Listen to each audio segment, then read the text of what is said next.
Hello everyone, welcome back to your own channel at Saral Psychology. In today's video, we are going to discuss about multi-mode model of attention or multi-mode theory of attention. You can say it in any way.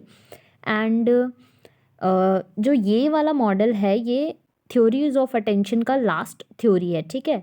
सो इससे पहले के सभी videos आपको playlist में मिल जाएंगे और अगर आपने ब्रॉडबैंड और ट्राइजमैन मॉडल ऑफ अटेंशन अच्छे से समझा है तो ये समझना बहुत ज़्यादा इजी है। ये मॉडल थ्योरीज ऑफ अटेंशन का सबसे ईजीएस्ट मॉडल है, ठीक है।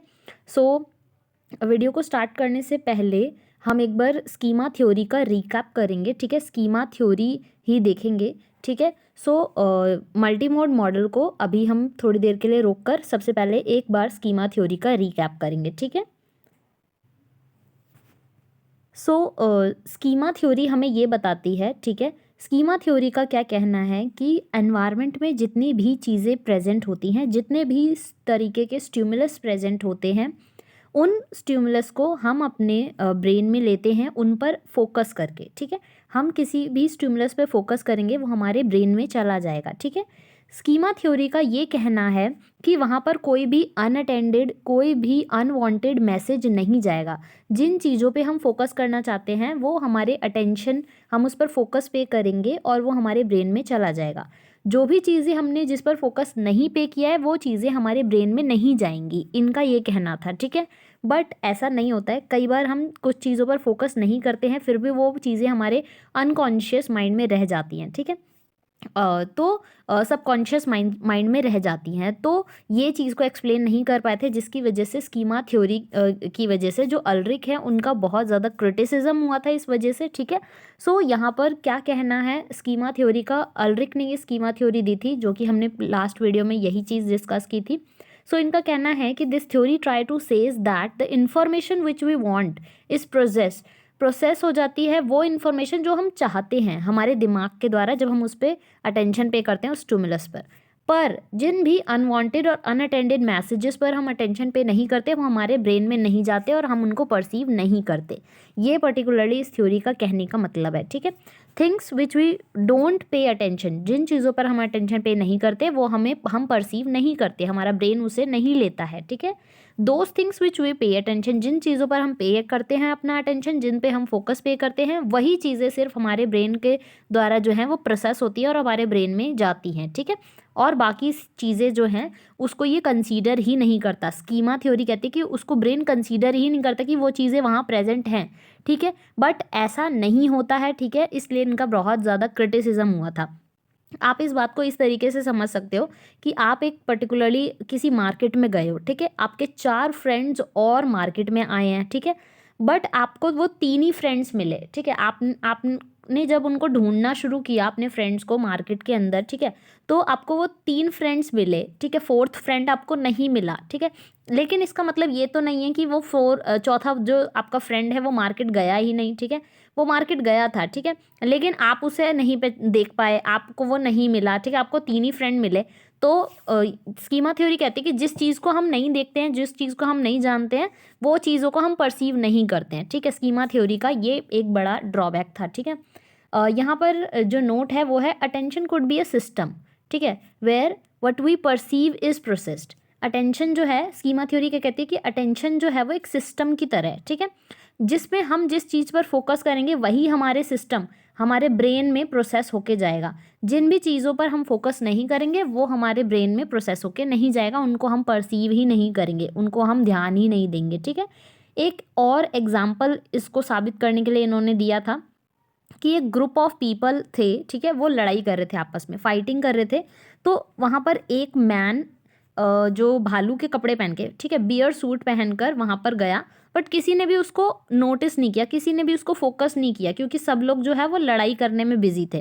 फिर वहाँ से एक वुमेन गुजरती है, ठीक है, जो कि अम्ब्रेला को रोटेट करते हुए वहाँ से गुजरती है, बट किसी ने उस पर फोकस भी नहीं किया, ठीक है। क्यों? क्योंकि सब लोग बिजी थे लड़ाई करने में, ठीक है, वो ग्रुप पूरा लड़ाई करने में बिजी था, तो किसी ने देखा ही नहीं कि कोई बियर का सूट पहन के कोई मैन जो है वो जा रहा है। तो इस तरीके से इन्होंने अपनी बात रखने के लिए ये चीज़ बताई।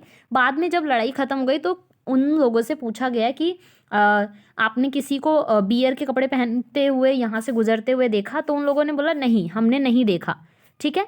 पर यहाँ पर इनका ये ड्रॉबैक क्या है, वो इंसान तो वहाँ से गुजरा था, जो पर्टिकुलरली पर्सन थे वो लड़ रहे थे, उन लोगों ने उसको परसीव नहीं किया, ठीक है।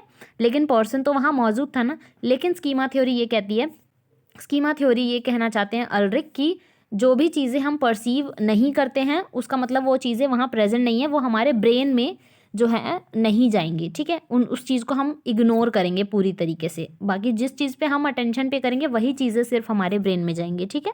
तो ये कहना था अल्रिक का, ठीक है। नाउ मल्टी मोड मॉडल की तरफ चलते हैं। मल्टी मोड मॉडल जो है वो 1978 में दिया गया था, और मल्टी मोड मॉडल को दिया गया था जॉनस्टन एंड हाइंस ने, ठीक है। जॉनसन एंड हाइंस ने इस मॉडल को दिया था मल्टी मोड मॉडल, या फिर आप इसको कह सकते हैं multi mode theory of attention, ठीक है। इसको आप किसी भी तरीके से बुला सकते हैं, ठीक है। ये चीज़ मैंने आपको अपनी जो पार्ट 1 वाली वीडियो है उसमें भी बताई थी, ठीक है। नाउ मल्टी मोड मॉडल के अकॉर्डिंग, ठीक है, जॉनस्टन एंड हाइंस के अकॉर्डिंग ये थ्योरी जो है वो सिलेक्शन करती है स्टिमुलस का अटेंशन के लिए, ठीक है। अटेंशन किस चीज़ पर पे करना है, कौन सी चीज़ें जो हैं वो प्रोसेस, कौन सा स्टिमुलस जो है वो प्रोसेस होकर हमारे ब्रेन में जाएगा, ये 3 स्टेजेस पर डिपेंड करता है, ठीक है। यहाँ पर 3 स्टेजेस हैं, ठीक है। पहली स्टेज क्या है, पहली स्टेज ये बताना चाहते हैं कि पहली स्टेज है सेंसरी रिप्रेजेंटेशन। जो भी चीज़ें, जो भी स्टिमुलस है उसका पहले हम सेंसरी रिप्रेजेंटेशन करेंगे, ठीक है। उसको, उसकी आवाज़ कैसी है, ठीक है, टोन कैसी है, पिच कैसी है, साउंड कैसी है, ठीक है, और उसको वो विजुअली कैसा चीज़ दिखती है, ठीक है, कैसा स्टिमुलस दिखता है उस चीज़ पर, ठीक है। तो स्टिमुलस का कंस्ट्रक्शन होगा, ठीक है, sensory representation of stimulus are constructed. दूसरी चीज़ इन्होंने कहा कि स्टेज 2 क्या होगा, सिमेंटिक रिप्रेजेंटेशन। जो भी वो स्टिमुलस है उसको हम एक मीनिंग देंगे, ठीक है, नेम ऑफ द ऑब्जेक्ट, ताकि वो अच्छे से हम उस पर अटेंशन पे कर सकें, फोकस पे कर सकें, ताकि वो हमारे ब्रेन में ज़्यादा टाइम तक रह सके, ठीक है। सिमेंटिक रिप्रेजेंटेशन हेल्प करता है कि वो चीज़ हमारे ब्रेन में लॉन्ग टर्म तक पड़ी रहे, ठीक है। तो उसको हम सिमेंटिक रिप्रेजेंटेशन मतलब उसको एक मीनिंग देना, हम उसको एक मीनिंग की तरह कंस्ट्रक्ट करेंगे, ठीक है। थर्ड स्टेज है जिसमें हम सेंसरी और सिमेंटिक रिप्रेजेंटेशन दोनों करेंगे, ताकि वो हमारे कॉन्शियस ब्रेन में जाए, ठीक है। जब भी हमें उसको रिट्रीव करने की ज़रूरत हो उस पर्टिकुलर स्टिमुलस को, तो हम उसको आसानी से ले सकें, ठीक है। तो स्टेज 3 में सेंसरी और सिमेंटिक दोनों का ही रिप्रेजेंटेशन होगा, ठीक है। सिमेंटिक भी होगा और सेंसरी भी होगा। सेंसरी आप समझ गए, जिसमें विजुअली हियर, ठीक है, सुन के अपने कानों के थ्रू जो हम उसको एनालाइज करेंगे, स्ट्रक्चर करेंगे, ठीक है, किसी भी स्टिमुलस को जो एनवायरनमेंट में प्रेजेंट है, और उसके अकॉर्डिंग हम उस पर फोकस पे करेंगे, ठीक है। सिमेंटिकली जैसे हम उसको मीनिंग प्रोवाइड करेंगे, ठीक है। और स्टेज 3 में हमारा है बोथ सिमेंटिक, उसका सिमेंटिक एनालिसिस भी होगा और उसका सेंसरी एनालिसिस भी होगा, तब वो हमारे ब्रेन में चली जाएगी, ठीक है। इस तरीके से हम उस पर फोकस करेंगे कि उसका सिमेंटिक एनालिसिस भी हो, उसका सेंसरी एनालिसिस भी हो, ठीक है। तो यहाँ पर हमारा थ्योरीज ऑफ अटेंशन ख़त्म होता है, ठीक है। एक बार हम ट्राइजमैन अटेनुएशन थ्योरी को भी दोबारा से देखेंगे, ठीक है। एंड इसके अदर जो वीडियोज़ हैं उसको भी आप यहाँ से देख सकते हैं। एंड वीडियो पसंद आया हो तो लाइक करिए, चैनल को सब्सक्राइब कर लीजिए एंड बेल आइकन को प्रेस कर लीजिए, और अगर आप चैनल पर नए हैं तो सब्सक्राइब करके ज़रूर जाइएगा। Thank you.